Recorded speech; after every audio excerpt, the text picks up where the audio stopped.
Maupay nga adlaw mga kabugtuan ko dida kang Hesukristo. Aadi na kita hay kausaan kag siyam nga Domingo ha katuigan. Ako Sister Lourdes Kabugwas, han Daughters of St. Paul, para hanyana nga gospel power hawaray-waray. Ginpasakay hinsakaya ni Jesus an mga tinunan, ngan ginpauna niya ngadto hatabok hanlanaw. Samtang ginpalakat niya an mga tawo, kahuman niya palakta an mga tawo, sinagkahiya hin bukid, nga usala hiya, basi hiya magampo. Han pagkagabi na, nagusaan la didto hi Jesus. Hiningatak na, nagkadto na an sakayan halawod. Gindadasmagan han mga balod, kay sungsong adto han hangin. Hamay mga alas 3 ngadto alas 6 na, han kaagahon, kinadto ha era hi Jesus, nga naglalakat habawbaw han tubig. Han pakakita han mga tinunan ha iya, nga naglalakat hiya habawbaw han tubig, duro an ira kahadlok, iini imulto, nagsiring hira, ngan ginuliat hira tungod hin kahadlok. Nagyakan dayon hi Jesus ha ira, ayaw kamo kahadlok, ako gad ini. Hiyan nagsiring hi Pedro, Ginoo, kung tinuod nga ikaw, palakataman ako habawbaw han tubig nga da ha imo. Pakadi, binaton hi Jesus. Sanglit hinawas si Pedro, yan sakayan, nga nagtikang hin paglakat habawbaw han tubig, ngadto kan Jesus. Kundihan pagkasabot niya, nga makusog an hangin, nahadlok hiya, nga pagtikang hiya hin paglunod. Tabangi ako Ginoo, ginuliat hiya.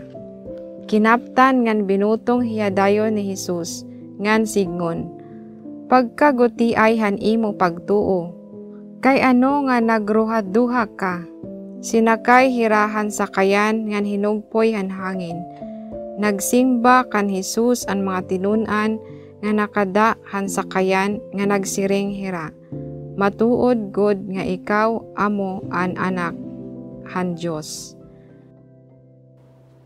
Dida hinin ebanghelyo nga aton nabatian pala, may ada god relasyon ha aton.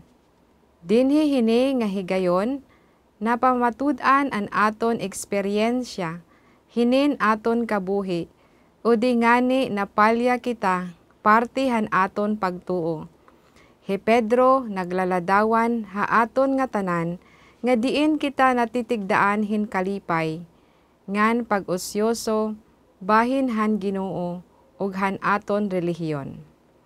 Kundi hi Pedro napukrat, ngan nahibaro, nga ang tuod nga pagtuo, diri pwede ig-agi hin kakalasi o pitikhan kalugaringon, nga inaabat o emosyon.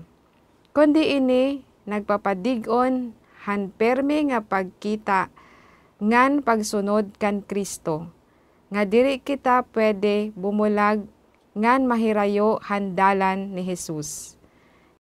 Nga hiya gunla an pagpabilin han aton paglutaw habawbaw hiton tubig.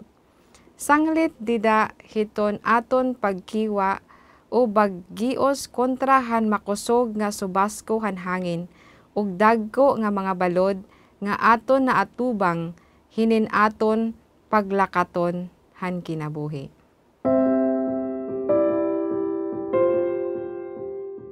Ginoo Jesus, naghihingyap kami nga mahimo ngan makabutan ini nga pakigbisog han kinabuhi, ngan tumoto kami ha imo.